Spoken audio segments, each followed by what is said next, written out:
வாங்க ரவா கிச்சடி செய்கிறது எப்படின்னு இன்றைக்கி பார்க்கலாம். ஃபஸ்ட்டு ஒரு பேன் வச்சுக்கிட்டு அது ஃபஸ்ட்டு ஸ்டவ் ஆன் பண்ணிக்கோங்க. ஸ்டவ் ஆன் பண்ணதுக்கப்புறம் நல்லா காஞ்சதுக்கப்புறம் கொஞ்சம் நெய் விட்டுக்கோங்க. நெய் விட்டதுக்கப்புறம் அது கூடவே கொஞ்சம் எண்ணெயும் விட்டுக்கோங்க.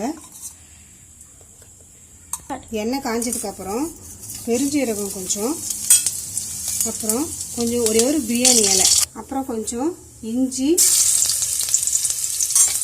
வெங்காயம், பச்சை மிளகா எல்லாத்தையும் நல்லா வதக்கிக்கணும். வெங்காயம் கொஞ்சம் வதங்கினதுக்கப்புறம் கொஞ்சம் தக்காளி சேர்த்துக்கிட்டு அது கூட கேரட்டு, பீன்ஸ் ரெண்டுத்தையும் ஆட் பண்ணிக்கணும். இதில் பச்சை பட்டாணி வேணும்னாலும் சேர்த்துக்கலாம், அது உங்கள் விருப்பம். காய்கறியெல்லாம் கொஞ்சம் நல்லா வதங்கட்டும். அதுக்கு தேவையான உப்பு கொஞ்சம் சேர்த்துக்கணும். காய்கறி வதங்குறதுக்கு காய் வதங்கிறதுக்கு கொஞ்சம் நேரம் மூடி போட்டு வேகட்டும், காய் வதங்கட்டும். அதுக்கிடையில் இன்னொரு வானல் வச்சு அதில் 1 டம்ளர் ரவையை கொஞ்சம் நெய் விட்டு வறுத்துக்கலாம். ரவையை கொஞ்சம் நெய் விட்டு கொஞ்சம் கலர் மாறுற வரைக்கும் வறுத்துக்குவோம்.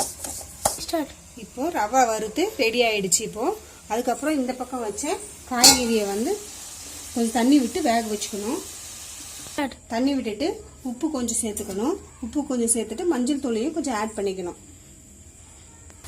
இந்த ஸ்டேஜில் முந்திரி கொஞ்சம் ஆட் பண்ணிக்கலாம். முந்திரி ஆட் பண்ணதுக்கப்புறம் காய்கறி நல்லா வெந்துருச்சு. வெந்ததுக்கப்புறம் 1 டம்ளர் ரவைக்கு 3 டம்ளர் தண்ணி சேர்த்துக்கணும். இப்போ தண்ணி நல்லா கொதிக்கட்டும். கொதிக்கிறதுக்காக கொஞ்சம் மூடி போட்டு வேக வைப்போம். இப்போ தண்ணி நல்லா கொதிச்சிருச்சு. தண்ணி கொதிச்சதுக்கப்புறம் ரவையை கொட்டி கைவிடாமல் கிண்டிக்கிட்டே இருக்கணும்.